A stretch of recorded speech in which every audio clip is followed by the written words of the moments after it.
Yeah, government is. Okay, cool. How about opposition? Are you guys hearing complete? Yep, office. All right, cool. Just want to confirm if this is being recorded and if like we're gonna have to wait for that cue.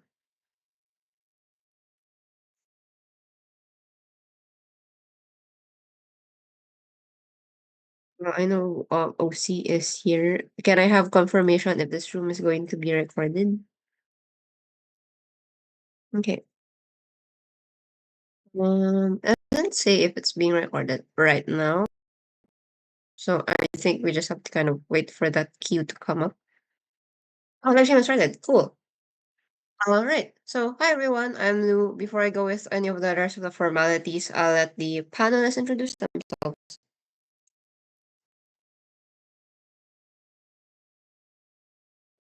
Hello, everybody. My name is Mohammad Qasim. I lead the panelist. Cool. Thank you, Taha.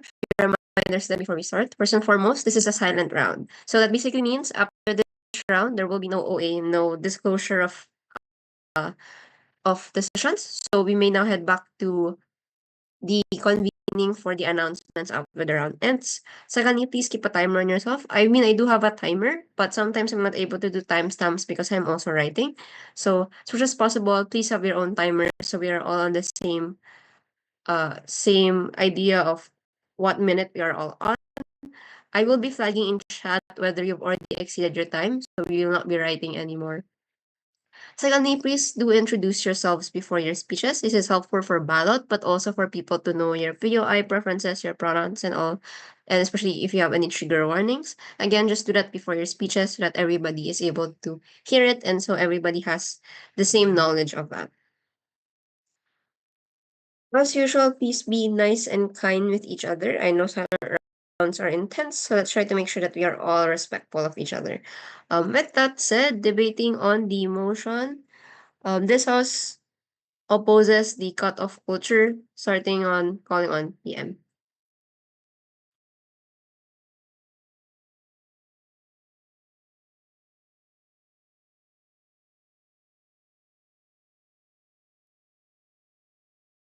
Can everyone hear me? Yep, you're audible. Okay. This is Lauren as first speaker.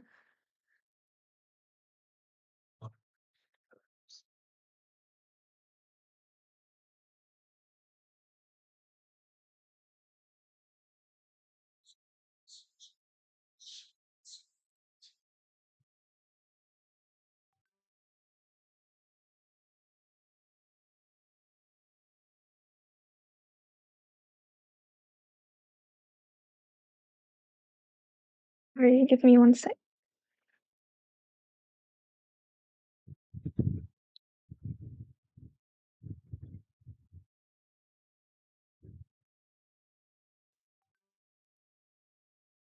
Starting my speech in 3, 2, 1. So before any arguments, just want to have a few points of setup. One, what does this cut-off culture look like? We think it's probably going to be something that's incredibly immediate and sudden because of things like how you feel the need to prioritize yourself over others. At the point in which you have a conflict in a relationship, your state of mind is fundamentally impaired. And so most of the people who choose to cut off do so because they want to prioritize their peace or prioritize themselves. So at the point in which you cut them off in mature ways, or like immature ways oftentimes lead to a lot of confrontation and drama, and so these individuals are likely unable to handle that at that point in time, and therefore they're unlikely to cut these people off in mature ways as on opposition with this cut-off culture. So it looks like dropping people without any elaboration or explanation beyond I don't really feel comfortable with you, or like please stay out of my life.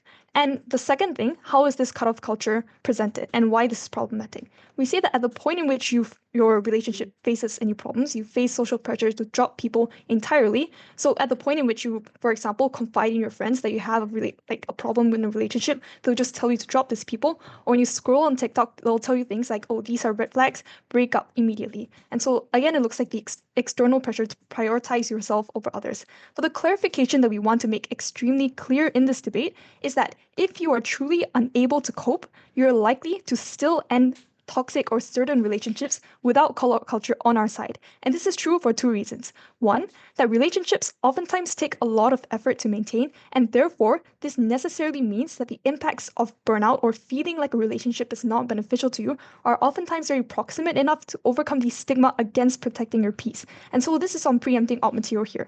But the second reason why we still get this on our site, that in scenarios like these, you're likely to hold mature conversations to the end that said relationships are given. For example, you feel like you have the responsibility to your friends to a certain degree, or that people are just naturally conflict avoidant. And so especially considering the previous closeness of your relationships, so you're unable to cut off in such a drastic way, given that there is no narrative to normalize this in the first place. And all of this is important because it necessarily preempts opposition's case that self-preservation is important, because we think that the likely clash in this debate is going to be how centered on the way in which people view these relationships and how it fundamentally changes, both in a way that they navigate this as well, like in their own experiences and takeaways. Then on the counterfactual, without cutoff culture, accountability becomes the priority in the way that we navigate relationships. As in, cutoff culture necessarily prioritizes self-preservation above all else. Absent of this narrative, people are far more likely, no thank you, to see relationships for what they are, reflect on them, and take mature action to navigate certain tensions, given that they have to take accountability for their feelings. For example, this looks like people who have recently moved, reflecting on the stress that they feel in maintaining their friendships and choosing to send a message explaining these people that they have been stressed out. And then moving on to our argument on cutoff culture, the premise here on how we think that the valuation of human relationships is something that you have to take accountability for, but the context that we probably want to provide first is that it's important to first examine the way in which the psychology of people shift, i.e., how do people internalize or conceptualize this narrative now? We say that the narrative oftentimes signals or signifies a cultural shift in the rise of individualism in the status quo, prioritizing the self, especially in a turbulent society where things are increasingly volatile. And cutoff culture is also oftentimes presented as a be-all, end-all to this volatility by reducing aspects of such things as relationships. Things like social media trends, where people talk about protecting their peace as a right, cutting friends off, friendships of convenience, or like other things. And we say that this is probably also a very appealing narrative because people are inherently quite selfish in the sense that we want to avoid pain.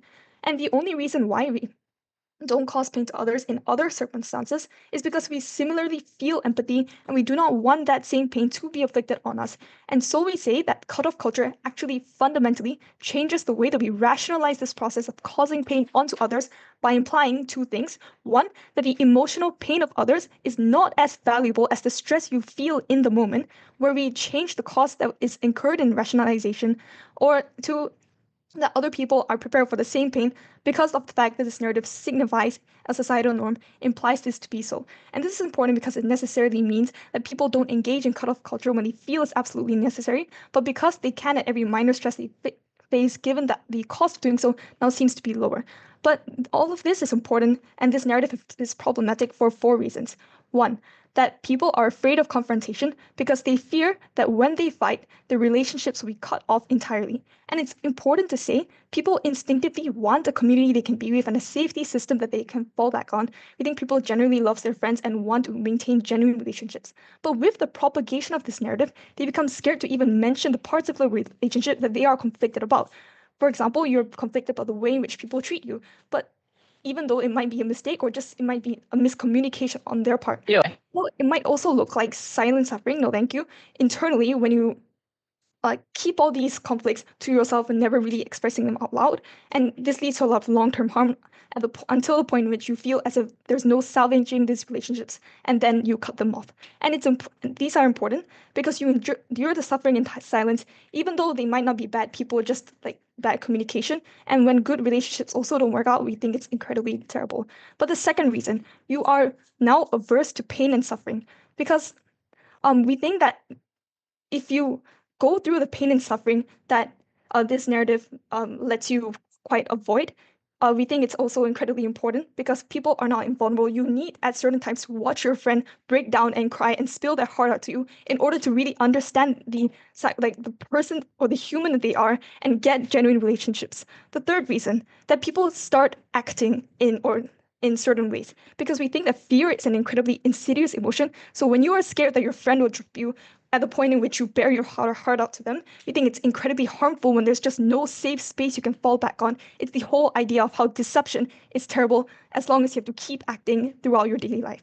Then the final reason, relationships become far more transactional because you then begin to view relationships in a way that weighs the cost-benefit analysis. Like not in the selfish way, but certainly more self-centric. And even though sometimes you might have to sacrifice in relationships, we think that this is a good metric by which you get a lot more genuine relationships. And so for all these reasons, very proud to stand on proposition.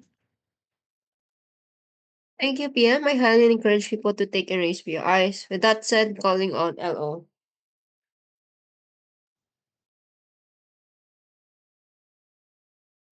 Hello, am I audible? Yep, you're audible. Give me a minute. Yeah.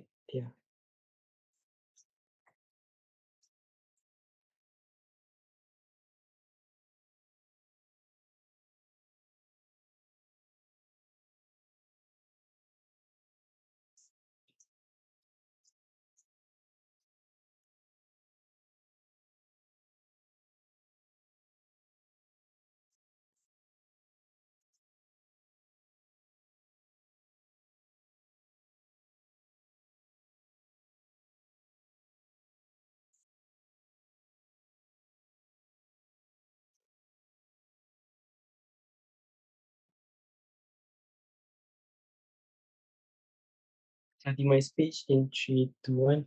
Madam Speaker, make no mistake in this debate. I'm not going to start this debate with any shiny opening lines, but I'm going to start with something right.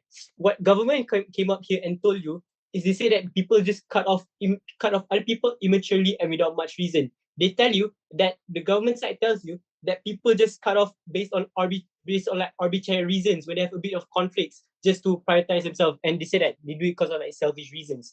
We come up here and tell you that it's not wrong to do this. It's not immature, and it's not when there's a bit of conflicts. When do these cut-offs happen? Is that they happen when these people are inside relationships which harms them, which like toxic relationships, abusive relationships. That's when this cut-off culture happen. That's when people start cutting off people in the first place. It's when it really harms them.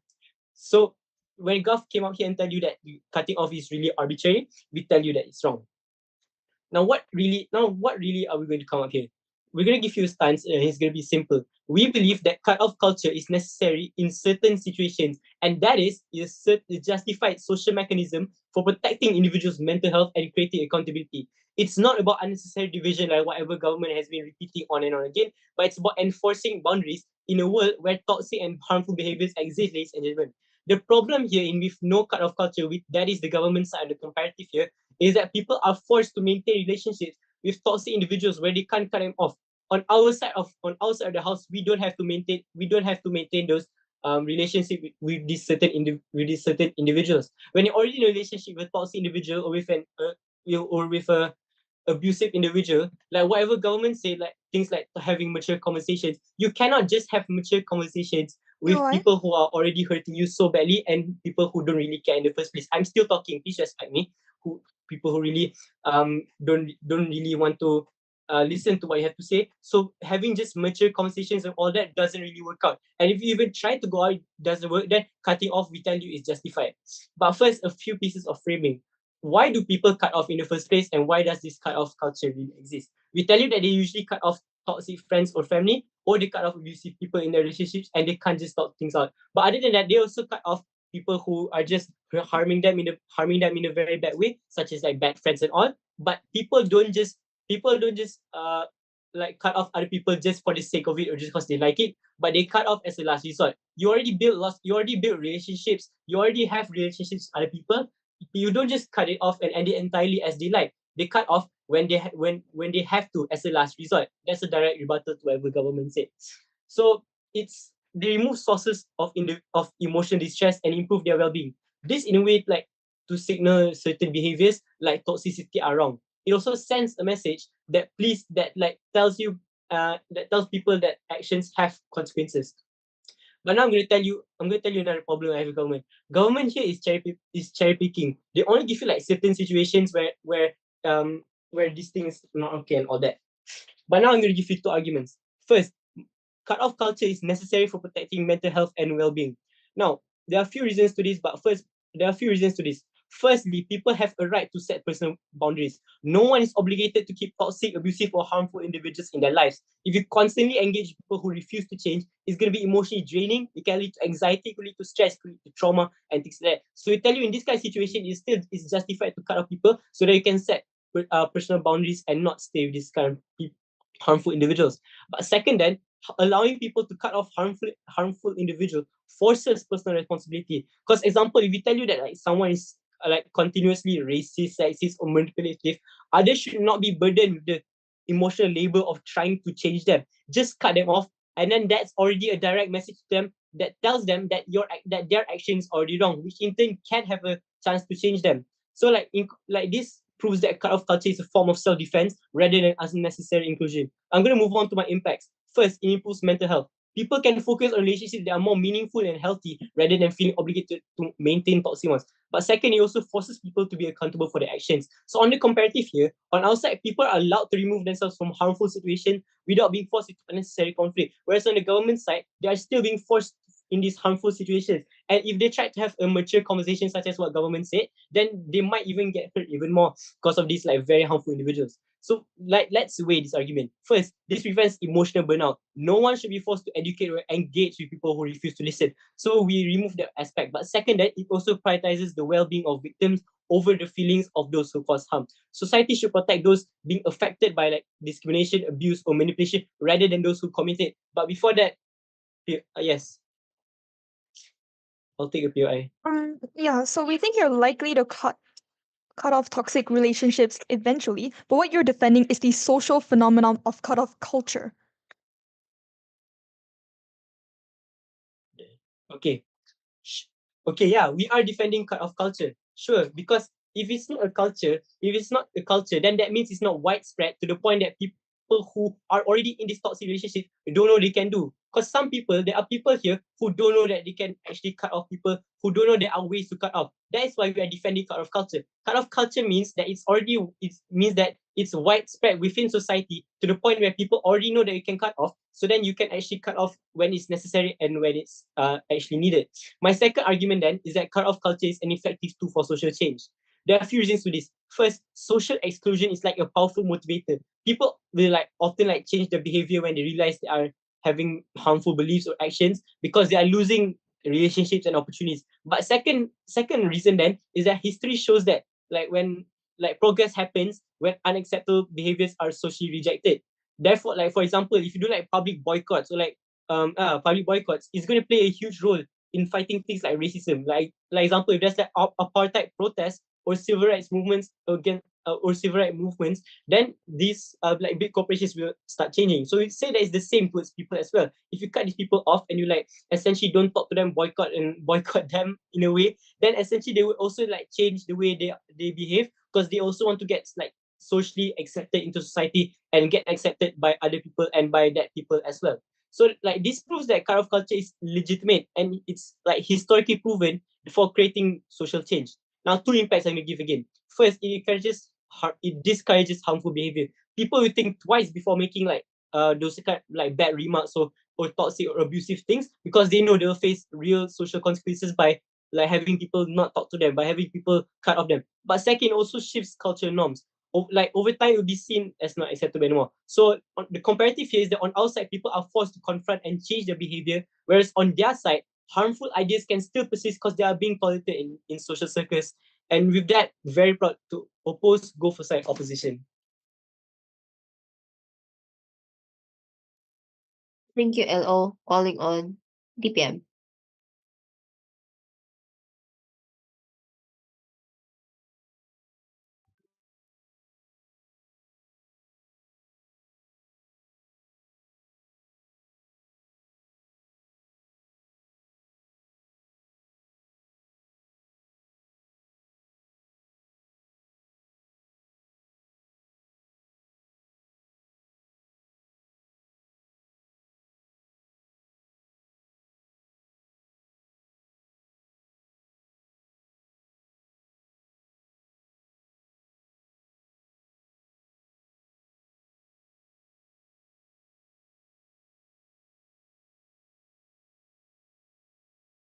Like, can I check that I'm audible and visible? Yes to both.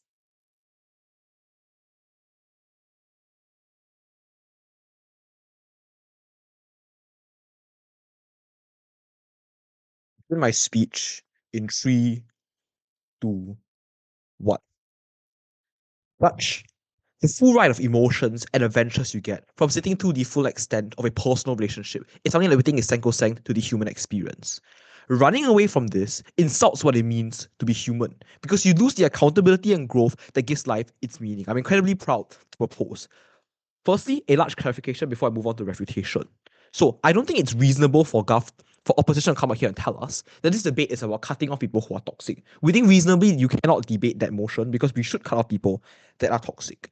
I think the difference and the delta then is on their side, as the Infoslide states, you have the incentive and the leeway to run away at the first sign of conflict within your relationship.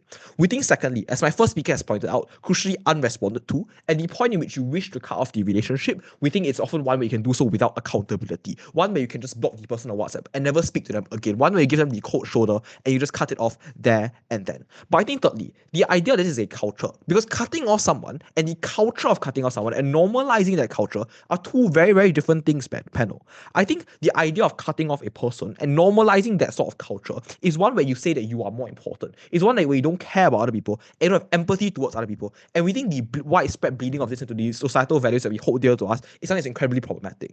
But I think secondly, or a direct response to the idea of toxic relationships, I think it's very interesting that opposition accuses us of cherry picking.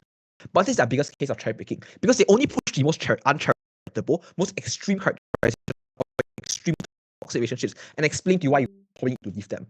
As Lauren has already told you, people have a basic decision-making calculus. No one will stay in a relationship if it's so incredibly toxic that you feel like you're being tortured. Anyways, we think people are simply going to leave these relationships on both sides of the house. Now it's time for some spectrumization where we see what the reasonable middle ground approach is. We think on both sides, if the relationship is good, people will stay in them. If we think on both sides, the relationship is extremely bad to the point where you feel like it's insufferable, you will leave the relationships. So therefore, this debate is about relationships in the grey zone, where for example, maybe your friend is going through a period of time where they have bad mental health, where they're ranting to you, when you feel like they're your good friend, but you also feel like they're draining you subtly. It is when you have a good relationship with your girlfriend and you love her a lot, but you want to pursue many different things in life. It is when your goals are not aligned and you wonder, should you continue this relationship with her or should you drop it? We think it is within these instances that the narrative on their side pushes people to angle towards the idea of dropping the relationship, pushes people to drop away from it. And we think something they're likely to take because we think it's oftentimes easier to take the easiest path out, the path of this resistance. We think this is something that's like basic human psychology. But thirdly, just to take down this really weird claim about boycotting. So I think the first thing I want to talk about is this just isn't true, because if their mechanism is that they want to boycott individuals, literally distance themselves from them, and hope that if you don't communicate to the individual, they will magically figure out what they did wrong.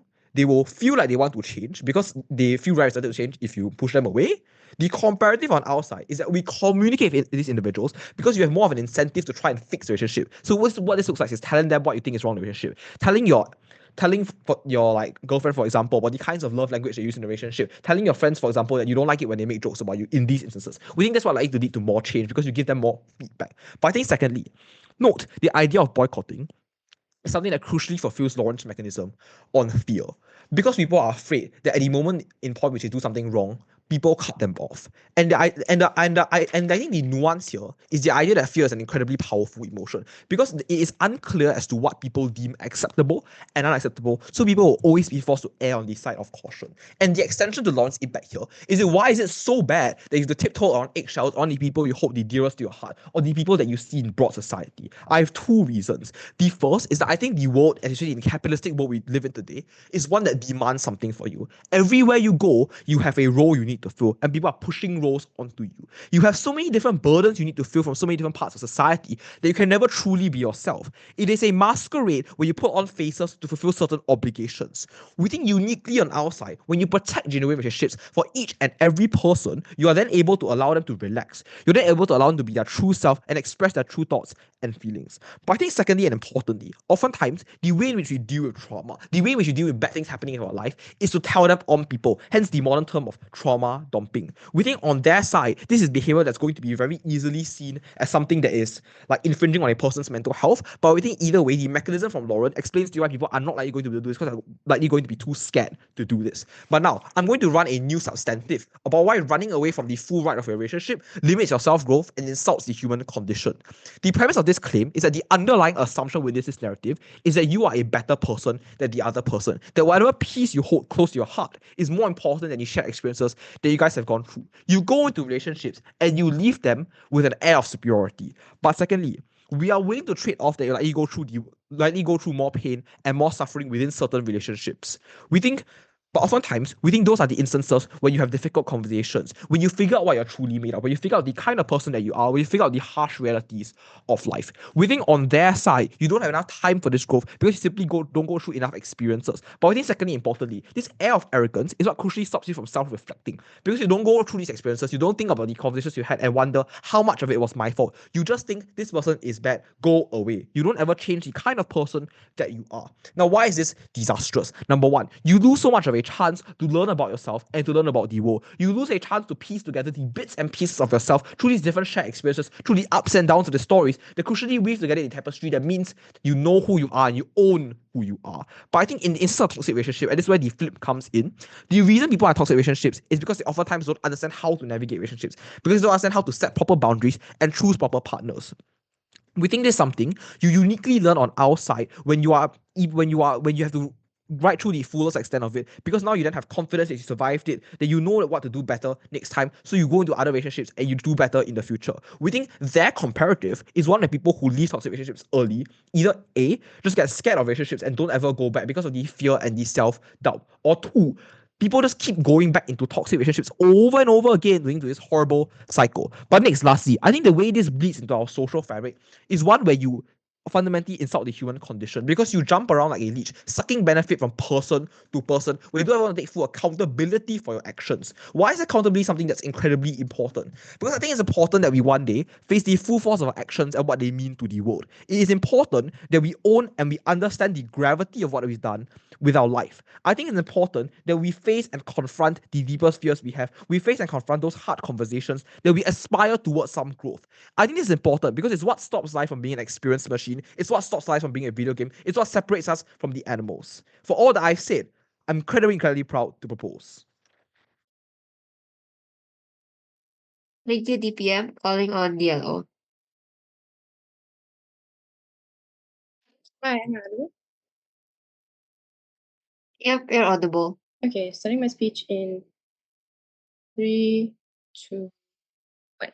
Ladies and gentlemen, I think like the entirety of what I heard from side government speech are all purely assertions and assumptions, and we're going to prove to you, right? So I'll be doing my speech today very simple. First, I'll be giving a few rebuttals towards side government, and then I'll be moving on to arguments, right? So my first rebuttal towards side government, right, is that they say that like if you are like buying into cut-off culture, you're running away from something that's an essential part of like the human experience, because you don't grow and you don't learn about yourself. You don't really like stick with that person through the hard times and the good times, right?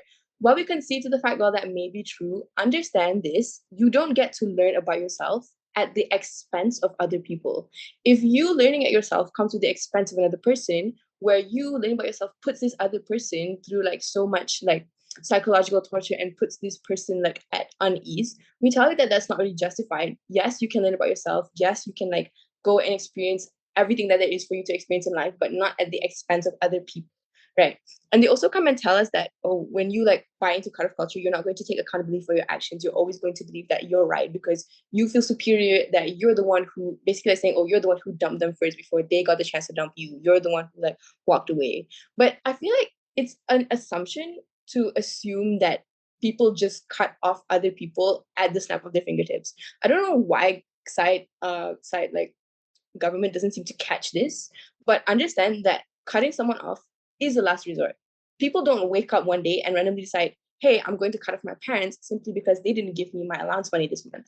People usually take a lot of time and like effort to like consider their decision to cut someone off. It's not something that you decide to do on a coin flip. Cutting someone off is like incredibly difficult, even for the person who has to cut this other person off. It's not something that's like, it's not like you just cut people off for the sake of it because you're heartless. No, it's something that you go through a lot of deliberation and a lot of thought goes into it, right?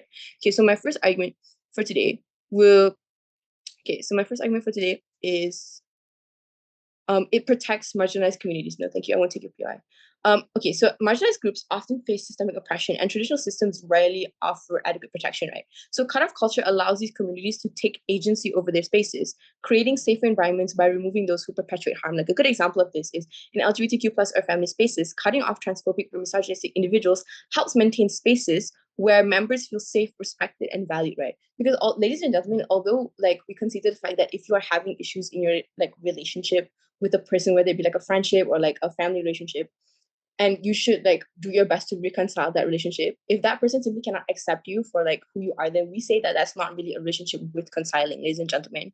And this fosters like empowerment and safety for vulnerable communities who would otherwise be forced to tolerate harmful behavior in the name of tolerance or dialogue. My second argument, reconciliation requires accountability first. So government might argue that cut-off culture prevents growth or redemption. However, true growth requires reflection and accountability, which can only happen after facing consequences. I'm not going to suddenly realize or like take accountability if I don't face the consequences of my action first, because I'm not going to realize that what I did was wrong. Example, when someone is cut off due to harmful behavior, the social isolation or loss of support can prompt like genuine self-reflection and change, right? Whereas in contrast, maintaining relationships without consequences often enables like repeated harm, because the person who's harming you doesn't really know that what they're doing is wrong, or they don't really care because they're not facing the consequences of it.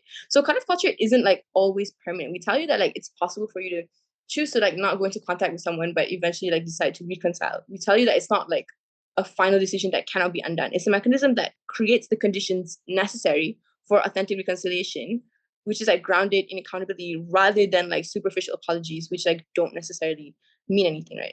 And we tell you that like cutting off is facing accountability, not like avoiding it, like what side government likes to say, right? So if you want to go for like a side that actually wants to protect like all the people involved in society and like teach them what healthy boundaries are, go for side opposition. Thank you.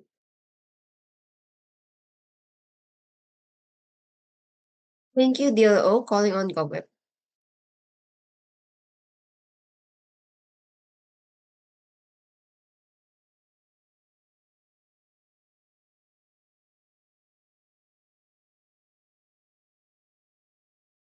Hi, can I just check that I'm audible?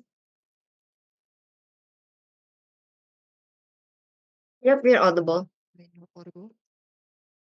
Yep. Okay, my name's Yu I'll be the gaff with I'll take my POIs verbally, so just unmute and interrupt me.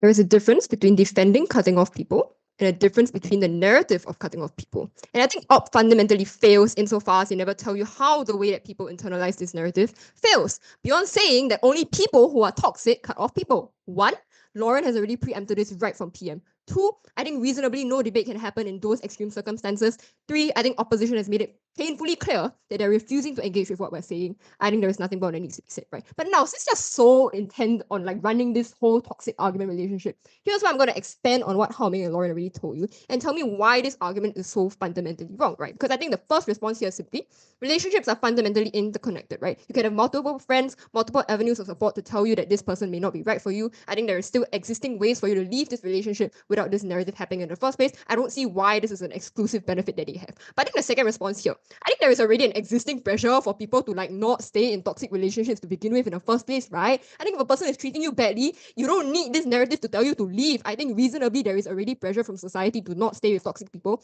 to not let yourself be subjected to such cruelty. Last response, reasonably, if the relationship is so toxic that these people have no other sources of support and friendship that they need to turn to this narrative to find confidence to leave, I think then the harm is symmetric, because then the abuser would have been all that the victim had at that point. Realistically, it is unlikely then that they will use this method of cutting off anyways, given that A, these people have nowhere to go, these victims have nowhere to go, emotional dependence is likely to exist and serve as an impediment to leaving, and B, these people are unlikely to be in a position where they can make rational decisions to begin with and are unable to make use of the narrative given the way that they rationalize is necessarily divergent from how this narrative supposedly changes the rationalization process, as said in Lauren.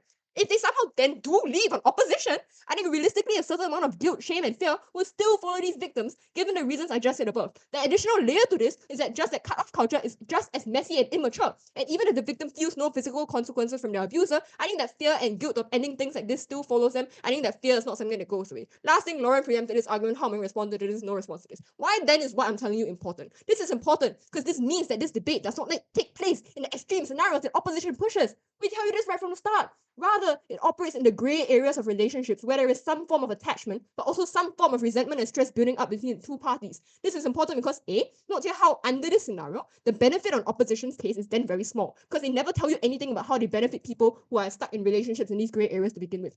B, this whole boycotting argument, as Hao Ming says, just doesn't work, given that these individuals will never know what's wrong with the relationship, given that, yeah, they're grey areas, people have preferences, and then like these people get cut off and they're just like, yeah, I don't like you. Reflection happen under those circumstances. No mechanism, only assertions. I think that's quite problematic, right? Last response here. I think that fear, as explained earlier, right? They basically prove Lauren's case of Ben being in toxic relationships. When you're unable to interact with people genuinely, when you have to force to act in ways that you don't like to act because you are scared. I think that seems like the real toxic relationship that happens on opposition, right? Wow, that's crazy. Then is the clash in this debate, right? I think the clash is then on growth versus the right to set boundaries as well, which is like a strange principle that comes up in like opposition for a couple of reasons, right? Because A, I do not understand why the right to set boundaries means that you cut people off without bothering to explain to them anything at all, right? I think boundaries look like saying, hey, I am struggling to balance this friendship with all my work right now. I would like to maybe meet at max like twice a week, right? Don't let them gaslight you with a principle that isn't even applicable to this scenario. B, Lauren and Hao Ming already tell you how incompatibility and disagreements are normal in relationships. Why? Humans are imperfect. We hurt each other because the things that we've prioritized are different. The things that we value in our communication is fundamentally different. This expense that Op keeps trying to push is so weird because what is the expense? I like flowers. I don't like physical contact. Is that the expense? Why is proper communication not an expense then? I think the last response here, Lauren has told you right from the start that this narrative is coercive. These grey areas are not things that are objectively wrong. What this narrative means is that when people find themselves in these grey areas, they're likely to rationalize their way into cutting off people and avoiding these conversations. That is the crux of our case. Not here how opposition don't respond to this. They just respond with the assertion that people will think about it on their side. I think that doesn't happen, right? Last thing here, I think Hao Ming then pushes this idea further. He tells you about the human condition. He tells you how the way that we interact with people then changes on opposition, where you just take everything from everyone with no form of accountability. But not here how the key to being human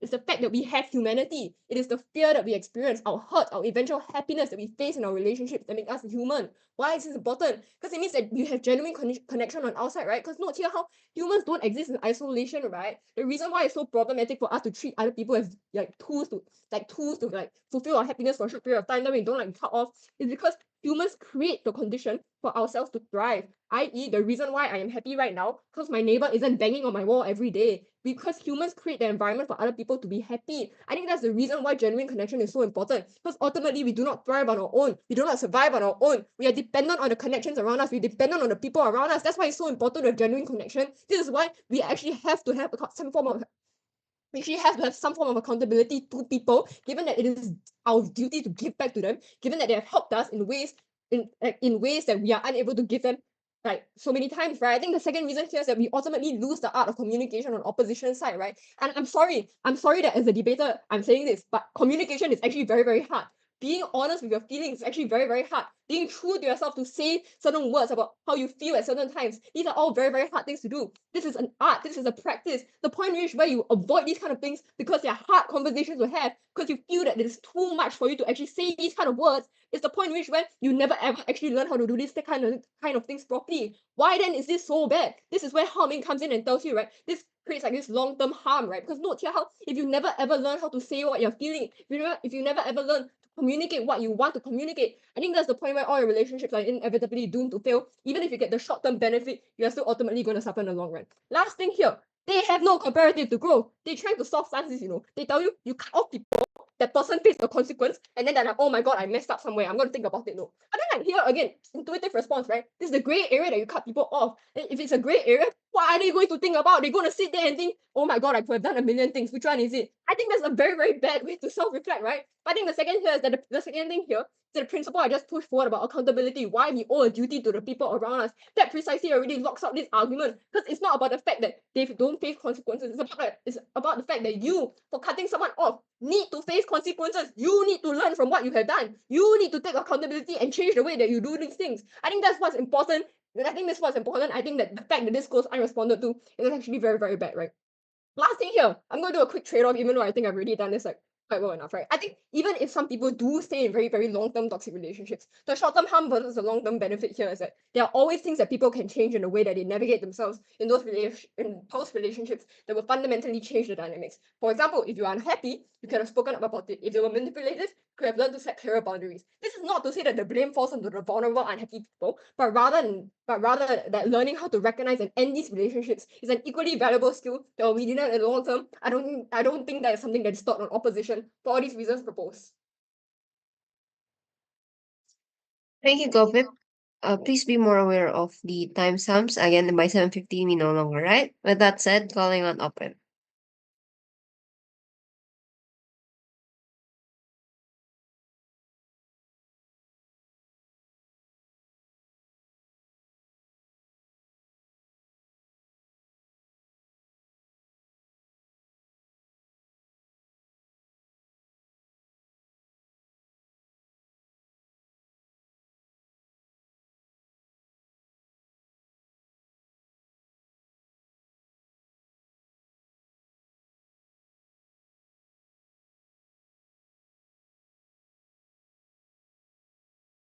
All right. Let me set up a timer.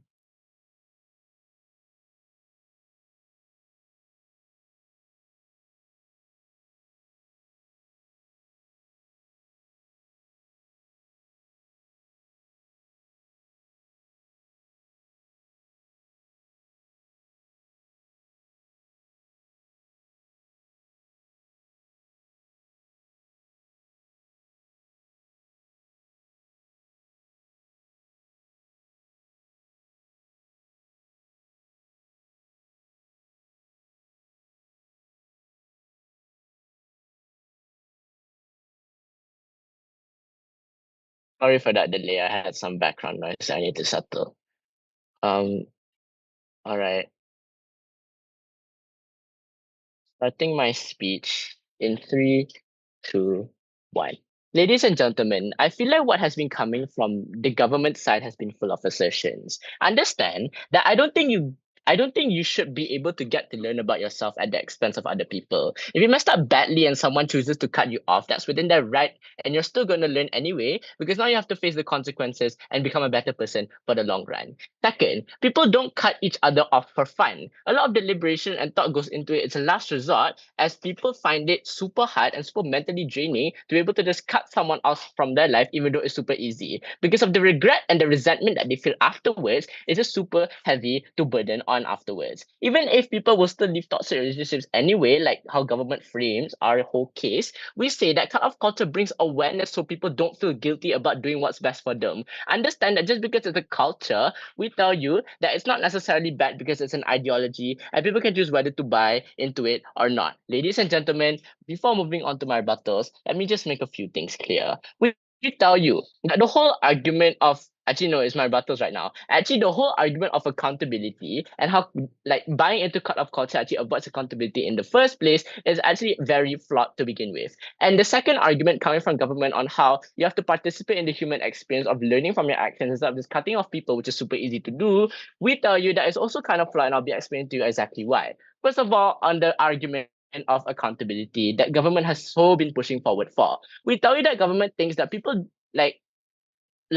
people don't choose to cut off people like it's a game. People still have a heart in status quo if they are to get into a relationship in the first place, ladies and gentlemen. Even if it's a relationship gray area, like government's trying to push so far, like having a partner but wanting to pursue other things in life, we say people do not cut off people if they are really engaged in a relationship with that person. Even if we do need to learn about accountability in the first place, we say Perpetuating dishonesty in a relationship is the opposite of accountability. So we say cutting them off at the very least prevents the perpetuation of dishonesty for the long run, which is a form of accountability in itself, ladies and gentlemen. Government cannot come up here tell us that cutting off culture is a way to avoid accountability, when in most cases, it is a direct link to how to have accountability when the unavoidable circumstance is that people are too afraid to be confronted and that people are too afraid to talk their feelings out. Yes, it's super hard. So we tell you it's a form of accountability to begin with, ladies and gentlemen.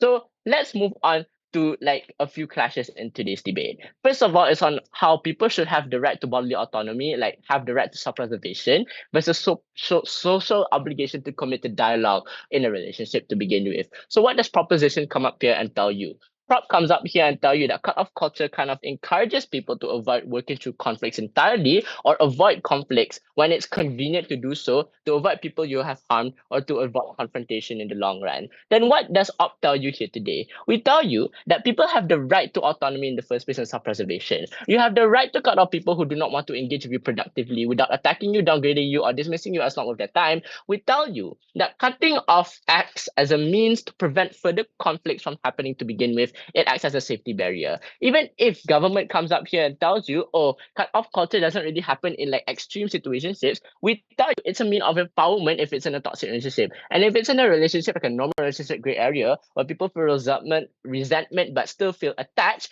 we tell you cut off culture acts as a means of accountability for a person to like show and express how they have like other things to do in their life without making the other person feel like, oh, what have I been like to them in this whole time, ladies and gentlemen? But then let's like extend on how avoiding accountability isn't necessarily really a government argument to begin with. So cutting off is facing accountability, not avoiding it. We tell you that the real problem in this scenario isn't the act of cutting someone off, it's the fact that the person waited too long and wasn't honest about their feelings to begin with. The mistake isn't cutting her off, it's pretending for too long, ladies and gentlemen. Like government said, it's a masquerade of trying to pretend in front of your own partner in a relationship or like your best friend by showing that you really care, but it's not really you really care. You really want to cut them off, but you couldn't because of the resentment you felt. So we tell you cutting off acts as accountability, not trying to avoid it, ladies and gentlemen. But then let's like empower some of like my teammates' arguments to begin with. We tell you that what Badrul has said from the beginning, how like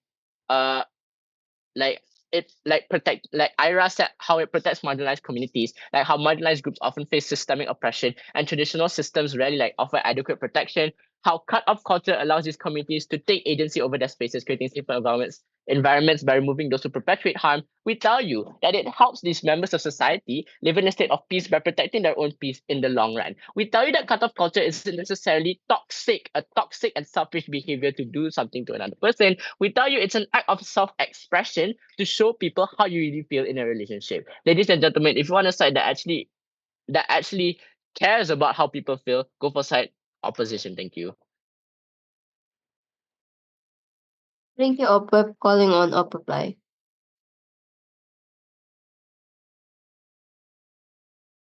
More audible. If you're audible. Alright, give me a minute.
Starting my speech in 3, 2, 1. I'm not going to start this speech with anything shiny, but I'm going to start it with something right. What government side is that it is side full of assertions. That is that they expect people to act certain ways. They expect people to already be smart enough or to already know how to live harmful relationships or to have harmful conversations. They expect people to already just tell their abuser, to already just tell these toxic people, to already just tell friends who've been hurting them over and over again as a last resort, to just tell these people, hey, I'm feeling hurt. Can you please change yourself? They expect people to already have this kind of power or to already have the power to just leave certain relationships when they want to or when they can, ladies and gentlemen. But we tell you that at least we are realistic and tell you that it's a last resort that people want to do this kind of culture in the first place. But two, we tell you that it's kind of culture because we get to raise awareness and more people get to know. Kind of culture because it's more widespread to a society, more people will actually know about this who actually know about this kind of culture. Therefore, when it's culture and more people know, then unlike government side, we get to raise awareness, one, and people actually know, two, so then more people will actually be able to cut off certain kind of relationships that are harming them and hurting them, such as like toxic and abusive relationships or relationships that are just harming them normally. Like if people are just keep harming you over and over again, then because more people know, then these people actually know when to cut off and how to cut off. But second then is that they have running a negative case. The only thing they have been doing throughout this whole debate is that they've been rebutting our arguments and claims on and on. But the only thing that they've been putting forward is the same few arguments. That is basically the same few arguments, which is just having like, why is having mature conversations good? Why is having mature conversations better? And that you can learn and get accountability. But we tell you that on their side, another issue on their side is one, they are sacrificing mental health. The reason why we tell you that is that they are saying things that, oh, you can still stay in these relationships, and then it's okay to stay in these relationships because you can talk about each other and you can still learn who is really the person who is wrong in the first place, instead of just cutting off and you don't know if you are in the wrong or they are in the wrong, because at least you just cut off. But we tell you that they say that you can see things, you can learn about yourself. But at least we already came up here and told you that you can't learn about yourself. You can't learn about yourself on the expense of others harming you. That is, if you just still stay in this relationship with the intent of trying to learn about yourself, then if you keep trying to tell the other people that are trying to learn about yourself, learn about relationship, and you want to learn who's the root cause of the problem, they're just gonna keep harming you over and over again. And if this kind of culture doesn't exist and people don't really know about this kind of culture in the first place, then they're still gonna essentially stay in this relationship and they're still gonna be harmed over and over again without perpetually getting harmed, and they don't know how to even get out of this systemic harm, ladies and gentlemen. So we tell you that at least on our side, we get to protect these kind of people. Now, stakeholders in this debate is simple. First stakeholder in this debate is just people in general and people in these bad relationships. At least on our side, we already raised awareness on this kind of culture, and this kind of culture is already widespread enough to the point that it's already widespread, so that people already have the enough awareness to actually just cut off people whenever like it's the last resort, or whenever they feel like it's too much. Sure, government came up here and told you things such as like, oh, but you can't learn about yourself, you don't know who's really the root cause of the problem. But we tell you at least we get to take care of our emotions itself, because in the end of the day, what we need to care about the most is ourselves in a relationship. So we care about us when we care about ourselves and we leave this kind of certain relationship. At least we already removed the system of harm, unlike whatever side government is bringing. But second, then we already about marginalized communities. We already told you that like marginalized communities, such as like example, if you're gay and you tell your parents that you are gay and they don't accept you, then maybe you can like cut them off. And we tell you that that's better compared to like whatever government here tells you, like that gay person will still have to be staying with their family and they won't be able to leave. They'll just be systemically and be over and over harmed over and over again. So on our side, at least we get to leave those kind of relationships, and these marginalized communities at least get to flourish and leave these kind of bad relationships, and they wouldn't be really marginalized. They wouldn't really feel so bad about themselves. So with all that, ladies and gentlemen, go for side opposition, very proud to oppose. Thank you, Op reply. Finally calling on Go reply.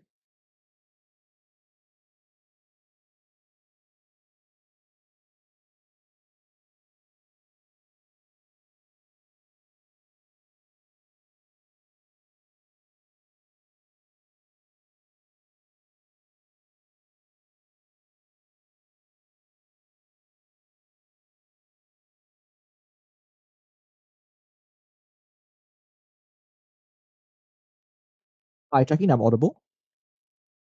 Yep, you're audible.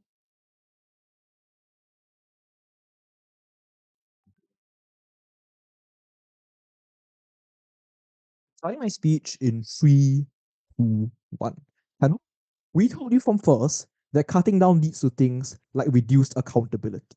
It leads to things like reduced growth. If you don't believe what we've told you, simply look at the case of opposition. They've cut off hearing any arguments that we brought to them. And as a result, they lost three crucial things. The first thing they lose is basic accountability within this debate because they don't even fulfill the basic burdens of the motion. Two things. Number one, the basic burdens of the motion were to actually have a delta. What they've told you all the way from first speaker to third speaker to the reply speaker is that on both sides of the house, people will consider really carefully before cutting people out. If that's the case, then what's the debate and what are both sides realistically defending? But secondly, it was the accountability in warranting for the idea that this was a narrative debate. That it wasn't as simple as this house would cut people off. It was more of the case that the narrative surrounding cutting people off is one where we don't stigmatize cutting people off. It's one where we don't place social accountability for cutting people off. But secondly, I think it's the idea when they cut off growth. Because notice how their case hasn't changed from first all the way to third. Notice how they don't respond to any of the claims we told them. Notice how they don't respond when I told them in their second speech. Their framing was one that was incredibly uncharitable when they cherry pick examples. Judge, can you realistically expect us to defend staying in relationships with people that are toxic, with people that abuse you, with people that are racist?